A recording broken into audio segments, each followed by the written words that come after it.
Good afternoon. My name is Paul Heintz. I'm the managing editor of VTDigger. Thank you for joining us for today's event, during which we will discuss the future of Vermont's congressional representation. I'd like to start by introducing our all-star panel of political experts. Lola Duffort is our political and state government reporter for VTDigger. Prior to that, Lola spent 3 years covering education for VTDigger and previously reported for the Concord Monitor and the Rutland Herald. She lives in Montpelier. Welcome, Lola.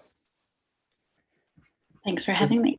Liz Bankowski is a trustee of the Ben & Jerry's Foundation and serves on the boards of Green Mountain Power, the High Meadows Fund, and the Trust Company of Vermont. Though she claims she's out of politics now, Liz has quite a bit of experience in the arena, serving on the congressional staff of the Reverend Robert Drinan of Massachusetts, running Governor Madeline Kunin's historic 1984 campaign, and becoming Kunin's gubernatorial chief of staff.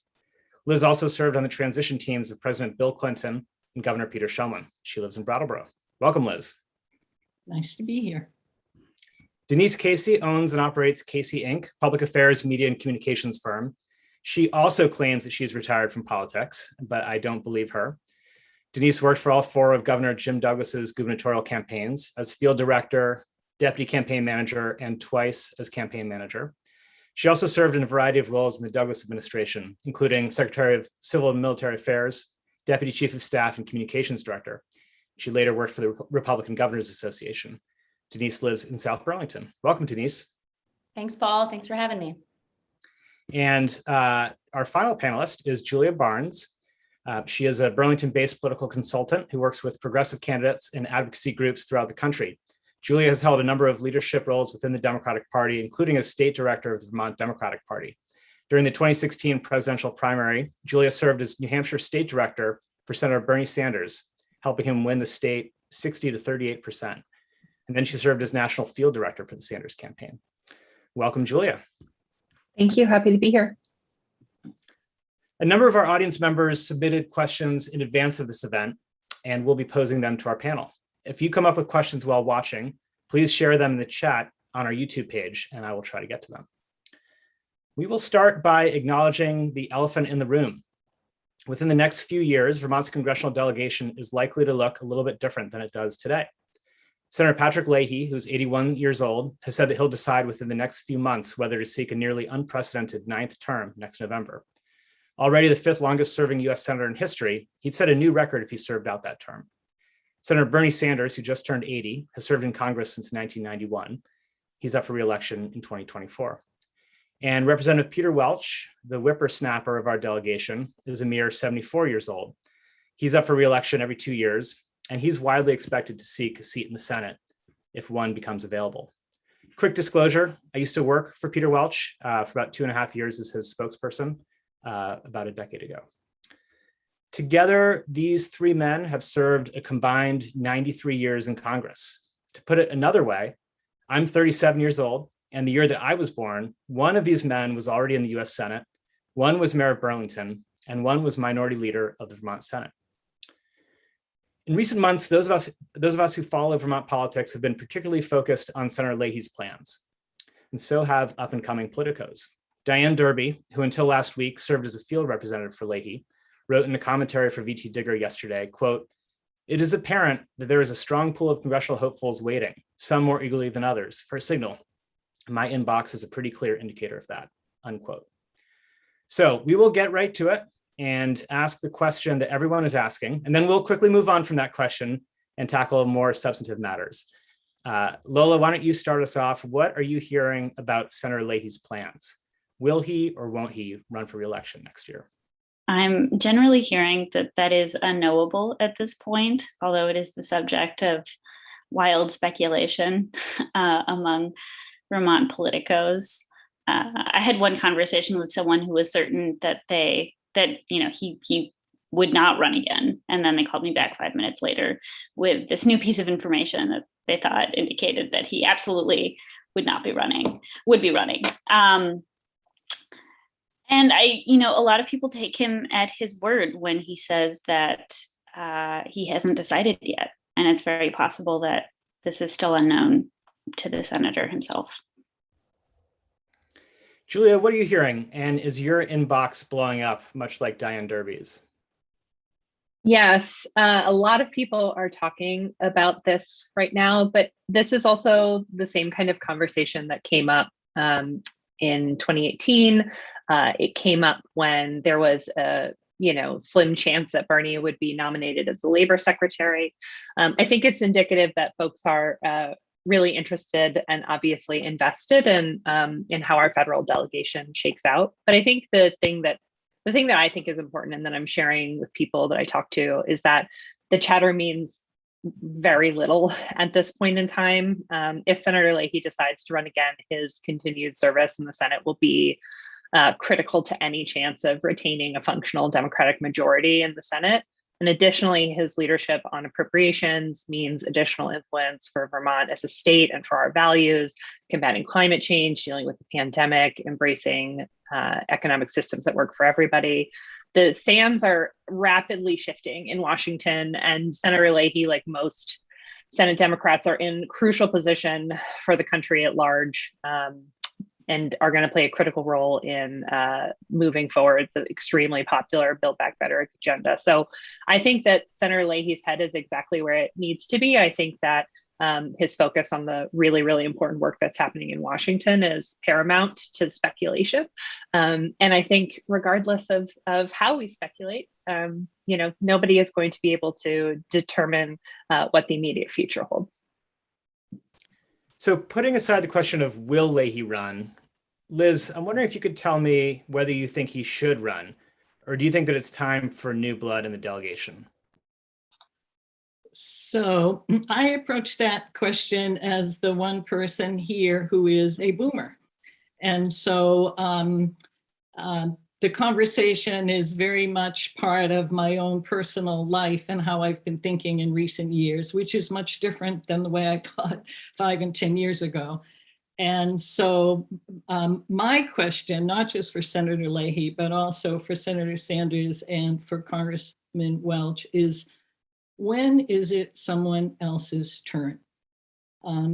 It's a really important question. And in Vermont, particularly because we only have 3 spots. And so I think it's interesting when we're little kids, that's one of the first things we have to learn. When is it someone else's turn? And it's hard. And when you're older and you're pondering, is it time to move away from the table, give someone else a seat? It's also hard. When is it someone else's turn? I think that this has to be a part of the conversation with the 3 of them. And the reason I feel that way is we have spent recent years talking so much about the need to change our demographics. We need to bring younger people here. We need them to stay. They'll stay if they see a career path, if they see opportunity and possibilities for themselves. So this isn't only just about members of Congress. I mean, this is across the spectrum. I see this is a very serious discussion within the business community. There are handoffs happening. So we're unique here in that it's only the 3 spots, 1 House spot, and I don't think it exactly sends the signal we want to say that there's a lock on these seats. So don't even think about it. And then the reality, again, speaking from my generation, I grew up, we had television, Walter Cronkite, and a few broadsheets. And what do we have now? In a very short space of time, things have been so transformed. And both Generation X and the millennials now are a larger part of our national population than the boomers. But right now in our workforces, even here in Vermont, we have 4 generations. You probably have the same at Digger. We have the boomers and Gen X and millennials and Gen Z. And each is distinctly different. It's not just a matter like, well, we're older and they're younger. They've been shaped by very different circumstances. The millennials have been studied endlessly. It started with 9/11. Their sense of their own economic possibilities weren't as great as their parents. That was a major departure. There's been so much innovation and change on their watch. They've reshaped the culture, they've reshaped communication, how we relate to each other. And they're the most diverse generation that we've seen so far. So I think this all makes a difference. Congress, on the other hand, is just getting older and older. I think the average age in the Senate now is 65. And it isn't that they can't still contribute, and it in no way takes away from, the many achievements of our own delegation, the pride we all have in them. There's some good things going on, but if you step back a little bit, you have to acknowledge things are a mess. Congress looks like it's imploding. Our democracy is really at risk. Climate is, happening. Climate change is happening at a far greater rate. And I think the question needs to be asked is it time to really participate in a generational handoff? And in that sense, I would ask each of them, when do you think it's someone else's turn?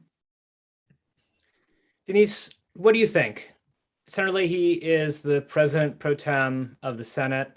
He's the chair of the Appropriations Committee, which means that he wields tremendous power over how federal dollars are spent, how those dollars make their way to Vermont. And just this year, he's played a part in bringing earmarks back to Congress, which basically means that the state is probably in line for literally a couple $100 million more than it otherwise would be in funding for projects that Leahy himself will select. Do you think that Senator Leahy is too big to fail? Well, so I think it's clear that if Senator Leahy does move on, that the chairmanship of the Appropriations Committee isn't going to go to the freshman senator from Vermont. And as it stands now, as you mentioned, our other senator, Senator Bernie Sanders, chairs the Budget Committee. So this is not a small thing. We have enormous influence in Washington, given our very small delegation and the size of our state. And that is as a result of the tenures of our delegation. But we need to be realistic. It has to change at some point, right? And so with that is going to come a shift in power and a shift in influence and new leaders. And so for me, it's really it's a matter of when. It's bound to happen, probably sooner than later. And there will be changes for Vermont. And that's a natural and healthy thing. And Paul, we need to add to that Vermont gets more than it gives. We get more. You some years ago explored that question. We get more back from the federal government than we give. So, and there is also, as the small state kind of rule or whatever it is, where the small states, there's a floor. So, use COVID as an example. I looked at some data from the Peterson Institute. With the two big programs, the average per capita for Vermont was $4,000 per person. The average for New York State was $1,200. So I agree that it is a huge impact. How often you get to have the chair of the Appropriations Committee, the budget, there is a lot of clout. So all that has to go into the mix. But I think we also have to look at where do we stand? There's a lot of discussion going on in Congress about the earmarks. And we don't know where it's going to land. They supposedly will be very transparent. They may be limited. And whoever gets elected is going to have the ability to do some of that, because the whole point is then they have something to, regular horse trading around votes and other things. So I think the whole context has to be, this comes at a time when, and again, I think a lot of it, particularly with Senator Leahy, but we can't reach the conclusion that we would, again, given our own population dynamics and what we want to be, that we would close the door for 40 years because somebody might then get to be in that position. And let's remember how they get there. You get there by being there. There's, that's it. And your party is in power. So I think it's all got to be part of the context. I just wanted to, to your point, Liz, I there's this interesting awkwardness that comes up when I talk to a lot of people about the amount of money that Vermont has received in the COVID relief packages, which are, very disproportionate amounts compared to what other states have received because of that small state minimum, which Senator Leahy is credited for, which has allowed Vermont to really contemplate some really transformational changes. Like that money is really not trivial. It is a huge deal for Vermont, and it is almost certainly not something that we would have at our disposal without having the chairman of the Appropriations Committee in our congressional delegation. But people feel a little bit weird about it. They will sometimes ask, like, is it right that we have this disproportionate influence? The reason that the Senate works for us right now is not because it is an entirely representative body. And so I think there's some really interesting tension about that. Lola, even on that point, the COVID packages also worked because the totally other states, small states, are all Republican rural states in Vermont, and they wanted this is a real way for these smaller states to be protected. So, and I mean, it wasn't like an earmark. It wasn't just us. It was a group. It was the Republican states plus us all acknowledging let's have a good floor of protection for our states. And again, I can't imagine that's going to happen again anytime soon. And what a boon it was for us, because we don't have enough population to raise the taxes to do all the things we're getting to do with this money. That's another way to think about it. It gets to, if we don't expand our own tax base and have more people participating, so great we can do these projects. But, that didn't look like it was going to be possible just based on our own state revenues. And just to be a little bit more explicit about what I think Lola is getting at here, those small states that are benefiting from these formulas are, yes, they're small, they're rural, they're also mostly white, right? And it is the larger, more demographically diverse states that are losing out due to this advantage that Vermont and other tiny states have. So awkward indeed to hold on to that. Dennise, Senator Leahy hasn't faced much opposition at all since, I would say, 1992, although some might disagree with me about that, when your former boss, Jim Douglas, challenged him. Before you were involved, of course, with his campaigns. He probably would have won if you'd been working for him. But even then, Leahy beat Douglas by nearly 11 points. If Leahy were to choose to run again, do you think that he would draw any real primary or general election challenge? No, I'm just kidding. I have more to say than that. But seriously, no. Joking aside, I think it's Leahy's decision to make. And I think it's safe to assume that Democrats, however eager they are to represent us in Washington, will hold off and not challenge him in a primary. I mean, it would be a fool's errand of epic proportions to do it. Similarly, as you know, there are usually Republican challengers in the general election, but as you said, none have come close since Douglas's challenge in 92. So I think no. Yeah, just to echo this, I mean, most of the, really credible potential contenders have already said, I won't run if Leahy is, going to run again. We started off with one of the elephants in the room. To turn to another of them, our delegation has more in common with one another than their age. They're also all men, needless to say. One of our audience members, Molly Turco of Norwich, wrote us the following, quote, Vermont is still the only state that has never sent women to DC. Are Sanders, Leahy, or Welch mentoring women to help ensure the next wave of legislators is more diverse? What do you think is the timeline and pathway to a woman being elected as a representative or senator? Who in the pipeline has the most potential? I'll add another question from Patricia of Winooski, who wrote us, quote, why has no one with the Vermont media outlet really pressed each member of the congressional delegation on this elephant in the room question? After decades and decades of time in Congress, why haven't they made the decision to finally give up the power, prestige, and perks they enjoy, and give women a realistic chance at getting elected to Congress to represent Vermont. Liz, you helped elect the first and to date only woman to serve as governor of Vermont.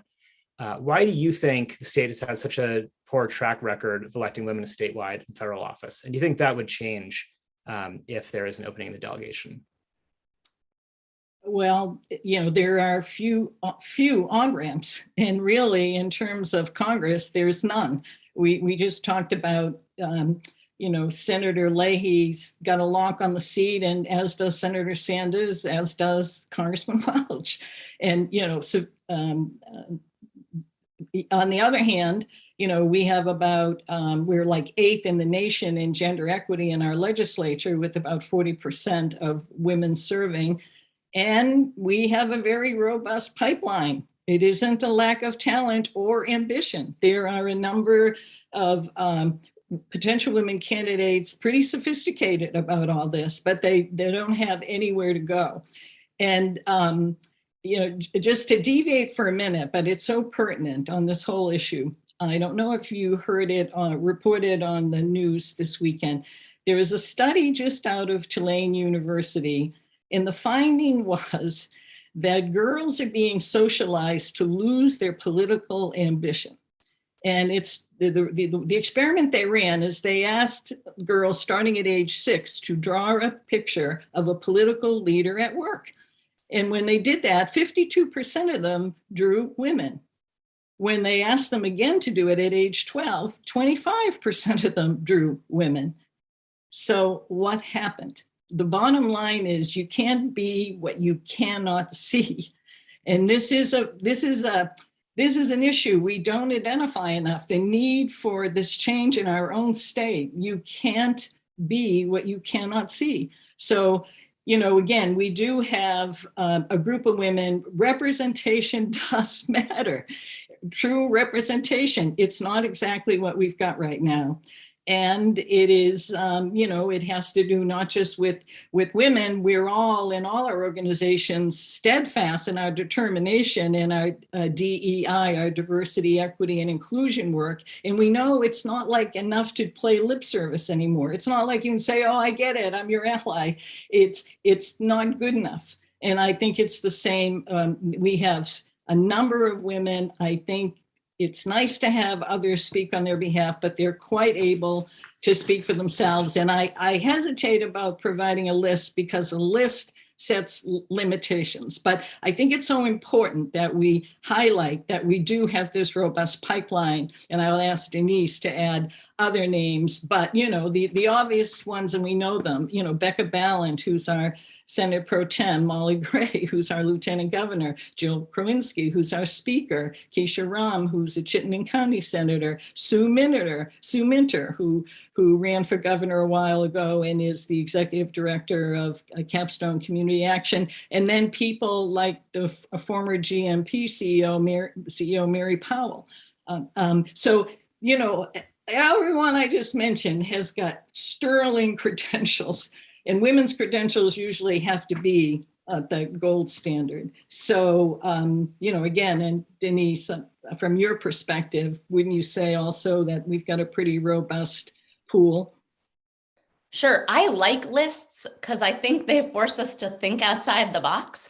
Mm-hmm. And I know we'll get into this, or I hope we'll get into this a little later, but I think that campaigns are interesting enough these days that if a candidate is viable, even if they're not, from a list of people who've been groomed or are expected to run, they can really stand a chance.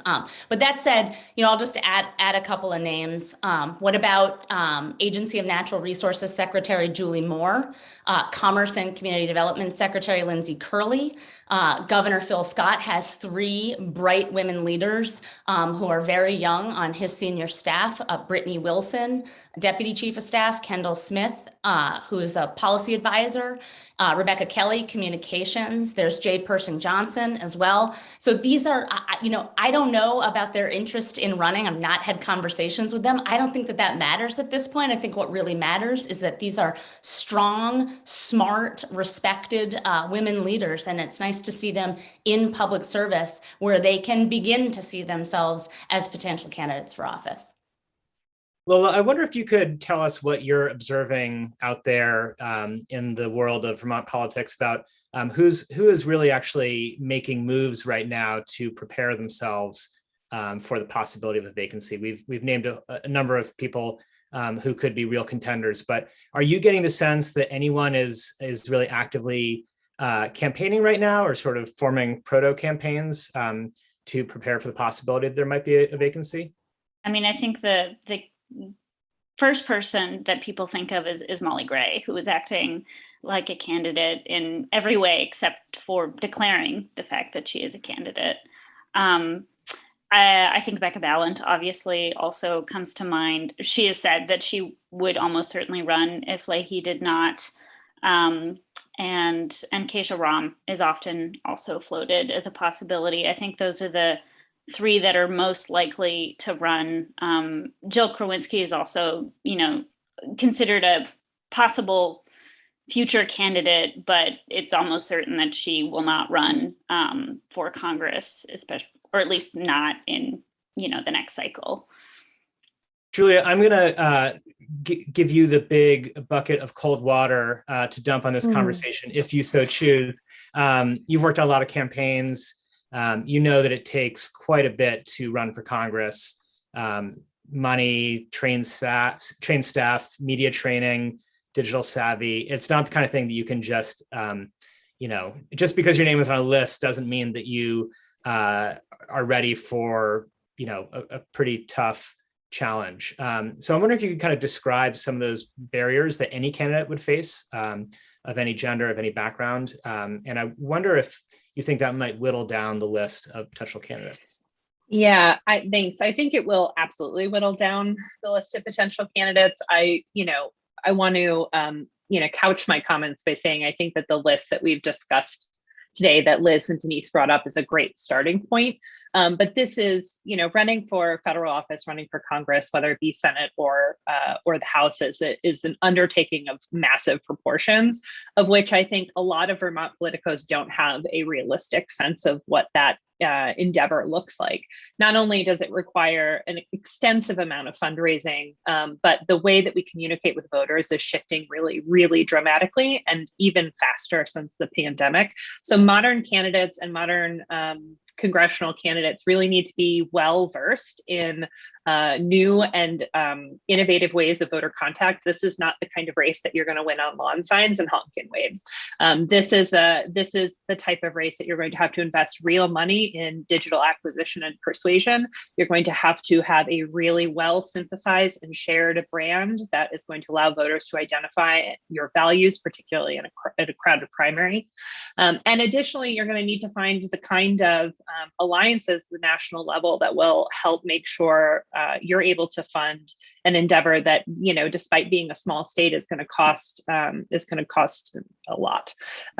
So yeah, there are going to be some real obstacles. And I think, advice I would share with really anybody, I think we will have many women running for Congress in the next couple of cycles. I think that those folks will need more donations, better political infrastructure, more national endorsers, and frankly, like a campaign plan that will surpass anything Vermont has seen by leaps and bounds.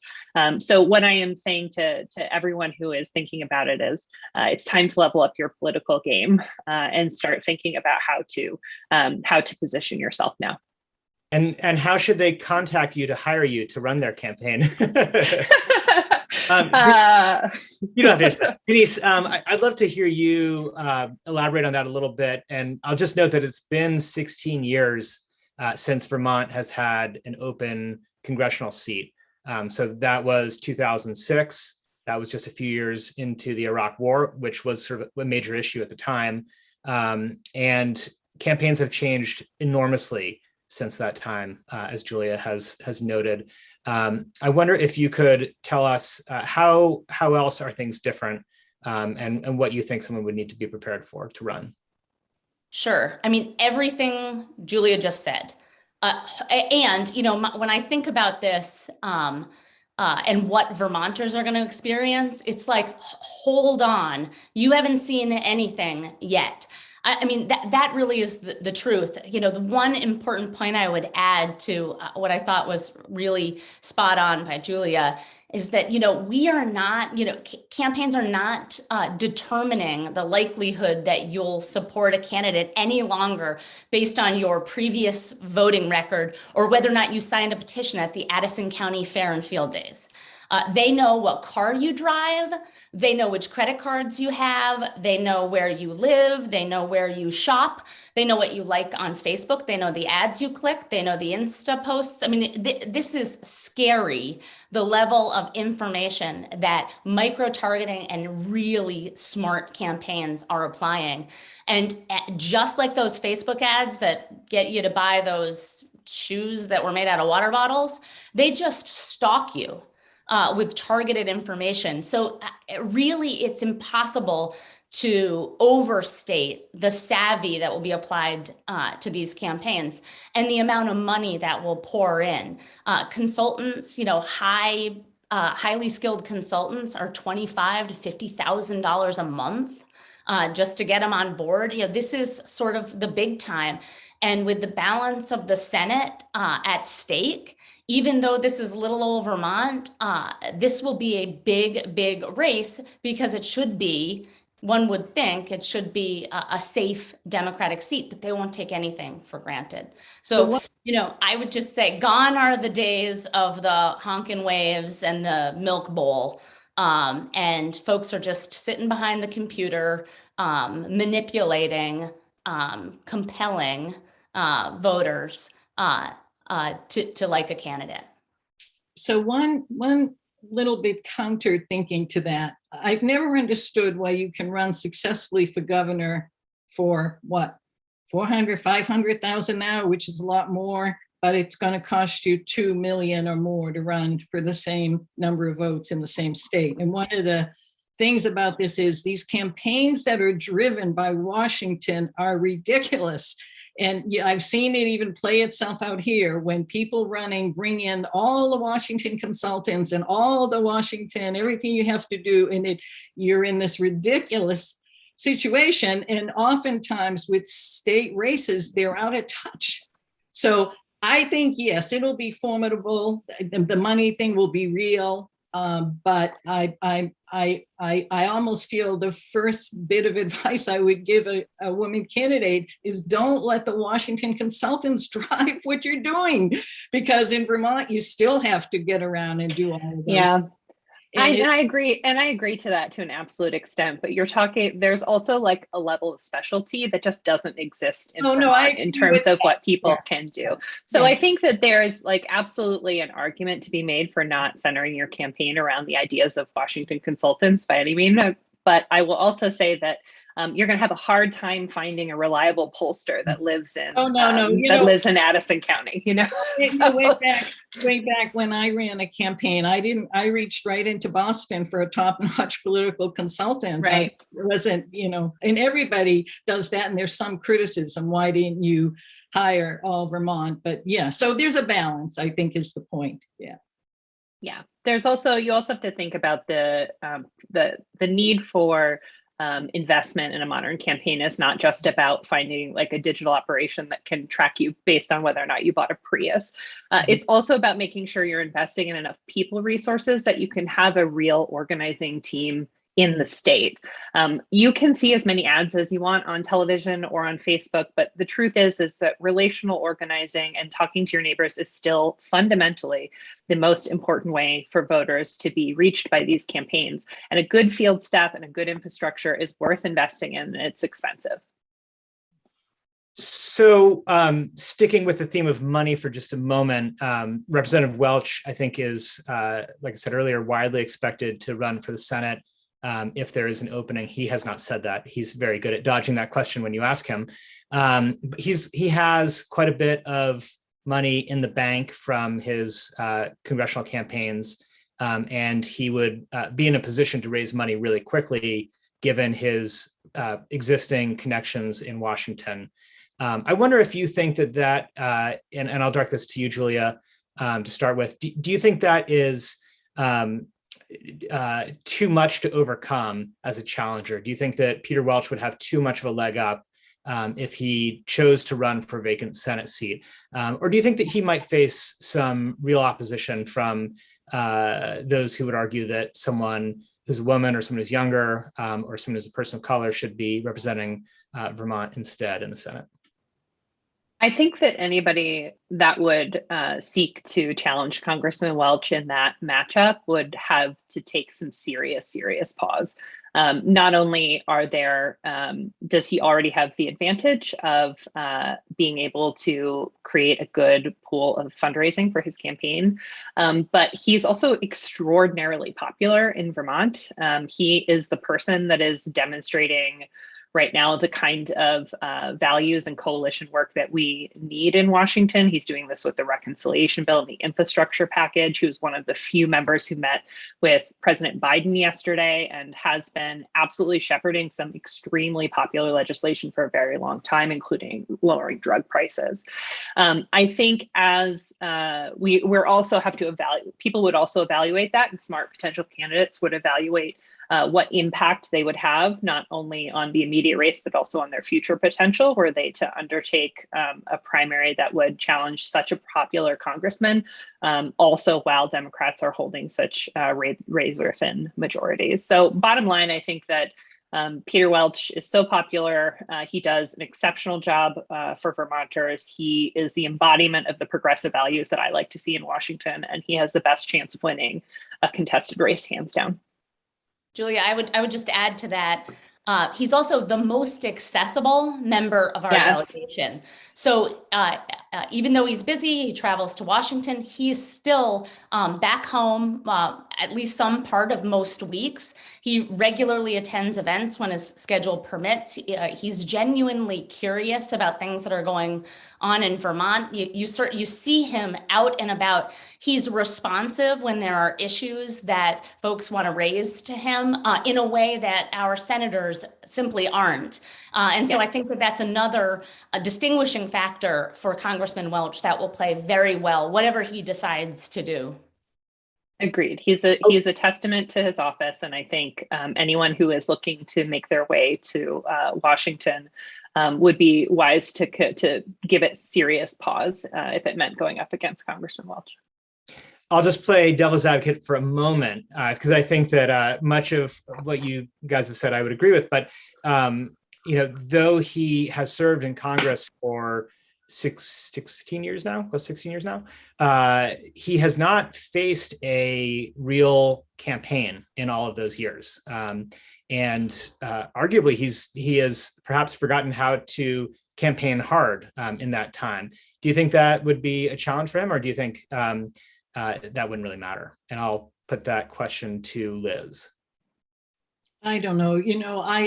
I just, again, with everything that preceded this, there's so much pent up talent, ambition, people who don't see themselves in the picture, want to be seen in the picture. I'm not so sure someone wouldn't do it. All the reasons given why it would be so formidable and so like, are you crazy? Because we're back to saying that people get a lock on these seats, so don't you even dare think about it. And I'd like to see the reverse happen. I'd like to see primary. I'd like to see everybody get into it. I'd like to see Curtis Reed from my part of the world, a Black Vermonter who's done more in the schools and with the police and created. I'd like to see them all get in it. It would be good for our state. So there are all of reasons why don't even think about it. Again, it's the benefit of being old now. I would encourage people to think about it. What have you got to lose? That's what I always tell candidates. What have you got to lose? Just that you lose. Big deal. You went around the state. You got to meet a lot of great people. You had wonderful conversations. So at the end of the day, if you really feel like I just need to put myself out there, I wouldn't discourage people from doing it. I just want to be clear. My argument is not that people shouldn't think about it. And I think I agree with you, Liz, that it would be absolutely wonderful for us to see new representation in Vermont. The reality of a potential contested primary against Peter Welch really does paint an extremely clear picture. This is a logistical undertaking with an extraordinarily popular and, as Dennise said, accessible politician who absolutely embodies the values of Vermont. So the question is, when does leaning in actually allow you to take advantage of the situation? My point here is that I think that situation is not going to be to people's advantage. Doesn't mean folks can't try, just realistically and logistically, it's going to be very difficult. Lola, I'm going to ask you this question first, and then I'll go to Dennise with the same question. It's from Graydon Wilson of Newport. And Graydon writes, quote, Governor Phil Scott has previously said that he does not have any interest in running for a congressional office, whether in the Senate or the House. If Pat Leahy declines to run next year, what is the likelihood that Governor Scott will throw his hat in the ring? Lola, what's your hot take on that one? Again, I think it's not knowable whether or not he will run. I think he would face enormous pressure to run from national Republicans because he would stand a good chance of winning. I mean, there was one poll from a few months ago that showed him in a, basically statistical tie in a head-to-head race with Leahy himself. He is an enormously popular governor. Obviously, it would be very hard for him to figure out how to position himself against the argument that electing him would hand the Senate over to Mitch McConnell. I think that would be an extraordinarily difficult argument to make in Vermont. But I think he will face enormous pressure to run. And that if he did, obviously, he would receive enormous support from the RNC. So Dennise, I want you to answer that question. I'll also add a little bit more to the question if you can remember it all. I'll note, and I think it was Liz earlier who mentioned that that Vermonters do tend to elect Republicans to serve as governor. But the last Republican that Vermonters have elected to Congress was Jim Jeffords in 2000. And by the year 2000, Jim Jeffords wasn't really much of a Republican anymore and formally left the party a year later. What specific challenges do Republicans face when running for federal office in Vermont, in addition to the Mitch McConnell argument that Lola mentions? Sure. So, okay, there are a bunch of parts to this. So first, there isn't a question in my mind that Washington, D.C. couldn't benefit from a leader like Phil Scott. That said, I think it's highly unlikely he would run. He's said as much. He tends to say what he means. Something could change, but he's been pretty clear so far. The fact is, though, a Republican is going to have a really hard time with a congressional or Senate race. Federal office is very different from leading as a governor. Governor is an executive leader. Vermonters are looking for somebody who can run things. When we think about Congress, we think about political values and positions and issues like, reproductive rights, healthcare policy, judicial appointments, even the question of who are you going to caucus with? Are you going to caucus with the Republicans? Would pose a huge, huge hurdle for a Republican candidate. And, you mentioned 2006, the last time there was a truly contested race for Congress. We had General Martha Rainville challenge then State Senator Peter Welch. This is the first woman to serve as an adjutant general in the country, a moderate, a decorated military leader. Yet that campaign, I remember it very acutely. That campaign was not about her record, her resume, her experience, her leadership skills, her qualifications. It was a campaign about the federal, the National Republican Party platform, which happens to be at a step with most Vermont voters. It's just a fact. And so she really struggled in that campaign, despite, being a really incredibly strong candidate. So, again, running a campaign for a Republican for federal office is just not going to be about your experience. It's going to be about the National Republican Party platform. And that is a massive hurdle for anyone, including Governor Phil Scott, to clear. I'm going to take another question from our audience. Elizabeth Deutsch, hopefully I'm pronouncing her last name correctly, writes, quote, Joe Crowley had as much power as Peter Welch, does, excuse me, but he fell to AOC. Why do we act like a woman cannot be significant, not be a significant and powerful politician if there is a male politician ahead of her in line? Hopefully you caught that question despite all of my fumbling around. Julia, do you want to take that one on? Yeah, I mean, I don't think that is the argument, quite frankly. I think that there are plenty of Vermont women, especially the women that have been named tonight, that will absolutely be formidable federal elected officials. The comparison between Joe Crowley and Peter Welch is kind of apples to oranges. Joe Crowley was a incredible centrist who didn't even live in his district, and whose campaign utilized some incredibly underhanded and lightly racist attacks against Alexandria Ocasio-Cortez in her first race. I don't think that that's a brush that we would paint Congressman Welch with by any means. I'm going to stick with you for another moment, Julia. One of our viewers, named Sam, I don't know where Sam is from, nor what Sam's last name is. Sam writes, Julia, as a progressive, what progressive female candidates do you see as potential frontrunners? I think that this goes to the bigger question of whether or not a capital P progressive could run for federal office. I think that there are some wonderful progressive women leaders in the state. Selena Colburn is the first one that comes to mind when I think about it. But the distinction of progressive versus Democrat is less important in my mind for a federal race. If we're talking about the Progressive Party of Vermont as it exists now, I think it would be very hard for them to summon the infrastructure to lift a candidate to federal office. I also think that our Vermont Democrats have the values in Washington that match where the Congressional Progressive Caucus are, where the Democrats on the left are, and the differentiations exist here in the state and not necessarily in DC. I think that's important when you're talking about running for federal office. I think that distinction is important.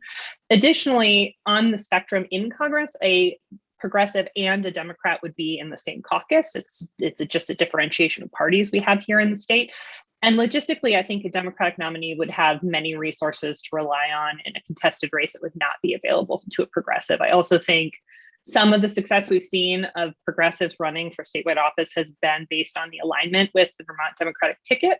And I don't think that you would see that kind of collaboration if you were talking about a contested primary. That being said, I do think that it's really important for us to have a spectrum of views in potential primaries. And as we talk about the future of the federal delegation, I would absolutely want to have somebody in the discussion who was pulling the conversation left. That's my personal political preference.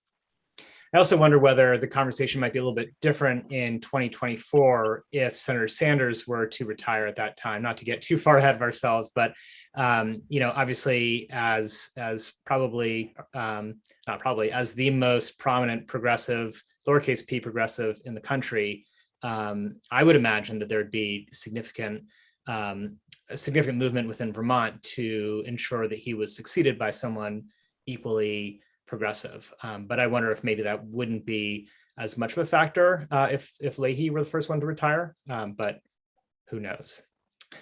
I'm going to turn to one other reader question for now. David Delaney of Burlington asks, quote, do you see a potential Tim Ash comeback as plausible? Tim Ash, of course, is the former Senate President pro tem from Burlington, and he lost in a primary for Lieutenant Governor to Molly Gray last year. Lola, I'm going to just expand on that question a little bit before turning it over to you. There are a number of male politicians in their 40s and 50s who've climbed the political ladder sort of in the traditional manner, and who a decade ago, I think would be seen as pretty obvious congressional contenders.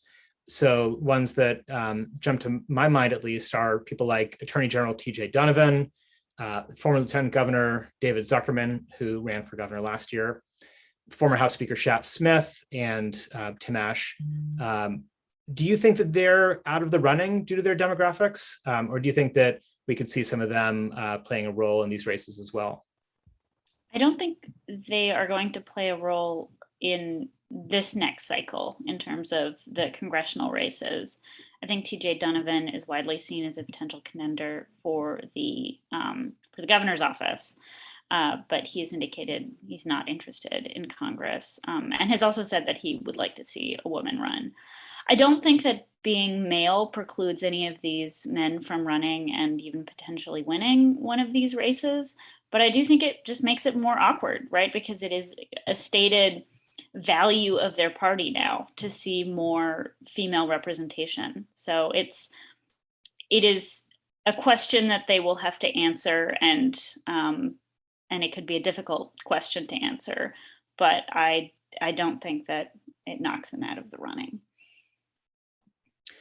Julia, most years there is not a lot of competition for statewide offices in Vermont. Trying to remember when you were running the Vermont Democratic Party, you probably went through a couple of lean years when there was not that much going on. But a vacancy at the top, like a US Senate seat or a governorship, can really open things up and trigger a whole lot of down ballot races. The last two times this happened in Vermont was in 2010 and 2016. Both times there was an open governor's seat, and there ended up being a whole bunch of pretty competitive races. What would that look like in 2022 if there were to be a vacancy? I mean, I would anticipate we would see something close to a very polite free-for-all. I think that that on top of the potential shifts for federal office, there's an open question of what would happen in the governor's race, whether there would be any retirements, whether current politicos who would be a good fit for down ballot races would throw their hat into a federal primary and forgo the opportunity to potentially step into statewide office.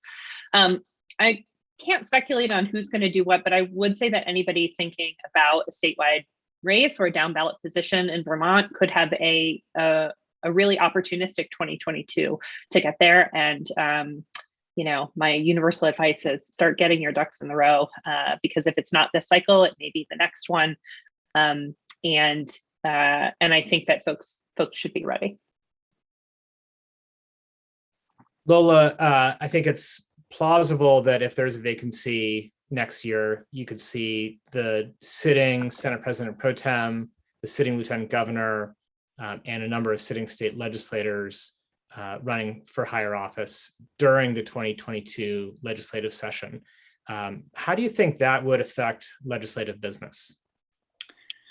Well, I think it'll be a lot of fun to watch. We'll see, obviously, a lot of posturing. I think something to keep in mind, too, about the way that Vermont legislates, that it has 2-year bienniums, right? So 2-year legislative sessions.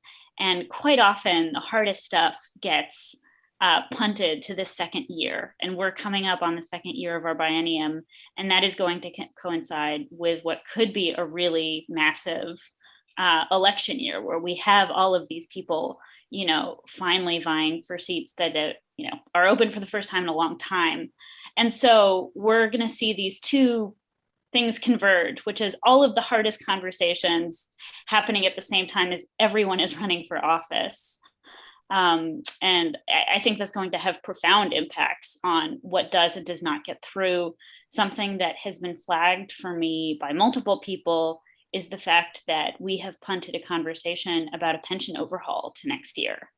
And I wonder what the likeliness that something that difficult makes it through if so many people are trying to be elected. These are the kinds of grand bargains that require making a lot of people angry, and a lot of people in your base angry, potentially. So it is going to have a profound impact on the legislative session, and it could be pretty chaotic. We have time for just a couple more quick questions, and then we have to wrap up. I'll take one more from an audience member. Audrey from Hardwick writes, quote, "What is the concern for Phil Scott appointing a replacement if Leahy were to not be able to finish his term? assuming that he runs in 2022. I guess this is assuming two things, assuming a couple of things, that Leahy does run, that Scott runs for another term, which I don't think is a given either, and that both of them win. But certainly it's something that got quite a bit of attention after President Biden was elected, because, as I think it was Julia who alluded to earlier, the fact that Senator Sanders campaigned pretty hard to be the Secretary of Labor, the U.S. Secretary of Labor, and had he been successful, Governor Scott would have appointed his successor in the Senate, at least temporarily. And I want to make sure I get my election law right here, so correct me if I have this wrong, but I believe the way it works is that the governor in Vermont at least can appoint a temporary replacement until a special election is held. And at that time, I think as soon as that election is over, the person who wins takes the office. So this would be really a temporary situation, but the Senate is split 50-50. So who wants to tackle that one? Dennise, do you want to give that one a whirl? I just had a feeling you would say that. Yeah, I mean, I think it's something to think about. I think the likelihood is probably low. I think it is. I mean, I guess it is possible that Senator Leahy would run again and not finish his term for whatever reason. But again, I think it's pretty low. And what will happen is the governor will appoint an interim member of the Senate. And just thinking about the governor's temperament and his approach to things, I think it would be probably unlikely that he would select someone who dramatically opposed Senator Leahy's agenda or approach to things. I just don't see that happening. So again, I see it as a potential disruption, but not a significant one. I think it's funny that was brought up by one of our listeners, because this is actually one of the rumors, and I want to emphasize that it is a rumor.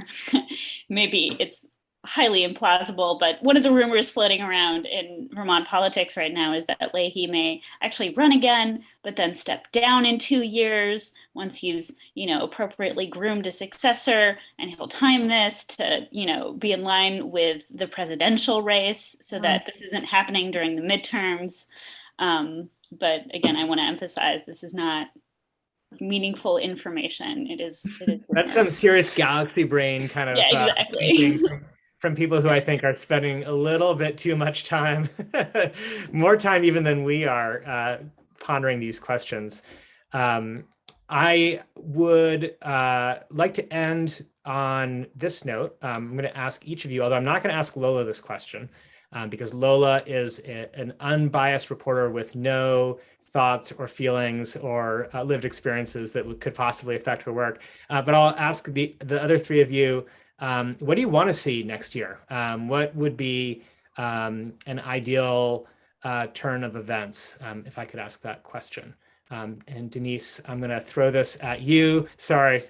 I'm going to throw this at you first. Sorry for the curveball, but what do you think? What do you want to see next year? So, I mean, I think like anyone who cares about the future of our country, some kind of election that reflects the kinds of leaders that, we need to see in Washington is what I'm looking for. And, I will say that I think we have been well served in so many ways by our delegation. We've talked about a bit of this now.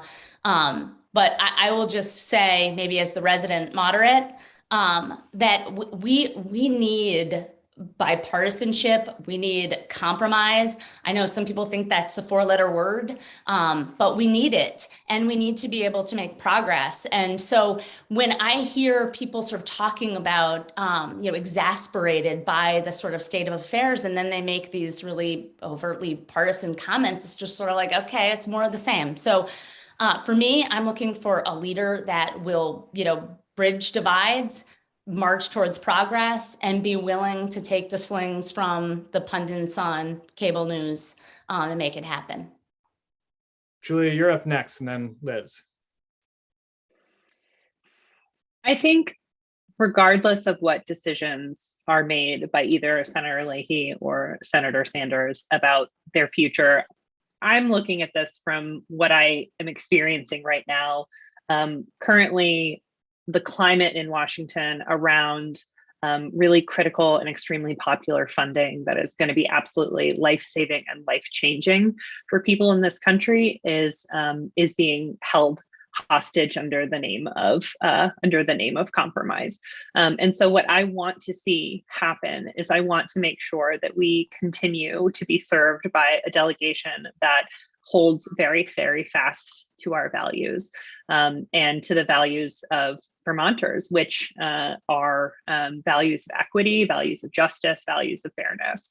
And I think that that we have been served immaculately by our delegation, and I am so proud that our tiny little state has managed to forestall so much disaster in Washington just by the folks who are representing us. I'm so grateful for that. And if our delegation decides that it's time to step down, I am really looking forward to a engaged and enthusiastic primary for a lot of women in the state. I'm really looking forward to that. Liz, what do you want to see next year? Well, I'll end with the question I started with. I started with, when is it someone else's turn? It's someone else's turn. So I would hope to see that that would begin to happen in the state. All right. Well, I want to thank each of you for joining us. Lola, Julia, Dennise, Liz. I also want to thank a couple of people who've been working behind the scenes to make this happen. Mike Doherty, Libby Johnson, Libby Sparadeo. And to our audience, thank you so much for joining us and for sending in really great questions. Please keep reading VTDigger. Please keep supporting our journalism and everybody's journalism. And we'll see you out there on the trail possibly next year or 2 years after that or 6 years after that. All right. Thanks, everyone. Good night. Thanks.